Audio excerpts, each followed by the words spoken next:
আসসালামু আলাইকুম এভরিওয়ান। আজকে আমি কম্পিউটার গ্রাফিক্সের একটা প্রজেক্ট নিয়ে কথা বলবো। এই প্রজেক্টের সাথে সবাই অলমোস্ট পরিচিত, কারণ ইউটিউবে এই প্রজেক্ট অ্যাভেলেবেল। বা ইউটিউবে দুটো ভিডিও আছে, একটাতে হচ্ছে পুরো প্রজেক্টটা দেখায় অ্যান্ড আরেকটাতে হচ্ছে জাস্ট মানে ব্যাকগ্রাউন্ডের কিছুই নেই, আকাশ বাতাস কিছুই নেই, জাস্ট হচ্ছে এই রোড অ্যান্ড হচ্ছে গাছপালা দেওয়া। তো আমার এই প্রজেক্টটা আসলে এই প্রজেক্টটা আমি দেখে সিলেক্ট করি, দেন হচ্ছে এই প্রজেক্টটা আমার ফুললি কমপ্লিট করতে হয়।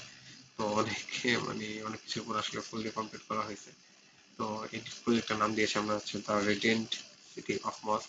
এটাতে আমরা যদি ডি অটোমেটিক বাই ডিফল্ট আমরা এটা হচ্ছে দিনের সিন, অ্যান্ড এন যদি আমরা প্রেস করি কিবোর্ডে তাহলে সেটা নাইট মোডে শিফট করবে, অ্যান্ড যদি পি প্রেস করি তাহলে সেটা পজ হয়ে যাবে। লাইক আমি যদি এখন নাইট শিফট করি, এই যে নাইট মোডে চলে গিয়েছে, এটা হচ্ছে স্টার, এটা হচ্ছে মেক, এগুলো একটা কম্পিউটার অ্যানিমেশন অ্যাড করা আছে যেটা লেফট টু রাইট মুভ করবে, যেমন এখানে হেলিকপ্টার, মেঘ, গাড়ি, এগুলো সব।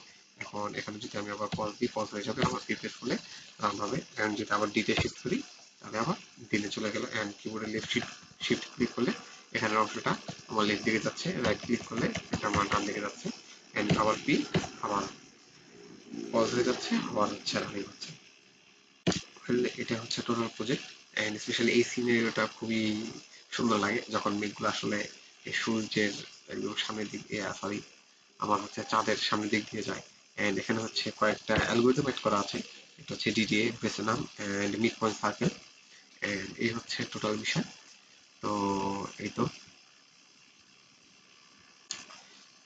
কারো যদি কোড লাগে, ইউটিউবে যদি কোড অ্যাভেলেবেল না, তারপরেও যদি কারো কোড লাগে, আমার হোয়াটসঅ্যাপ নাম্বার দেওয়া আছে, আমাকে কন্ট্যাক্ট করলে আমি তাকে এটা প্রোভাইড করার চেষ্টা করবো যদি আমি ফ্রি থাকি। অ্যান্ড ধন্যবাদ সবাই।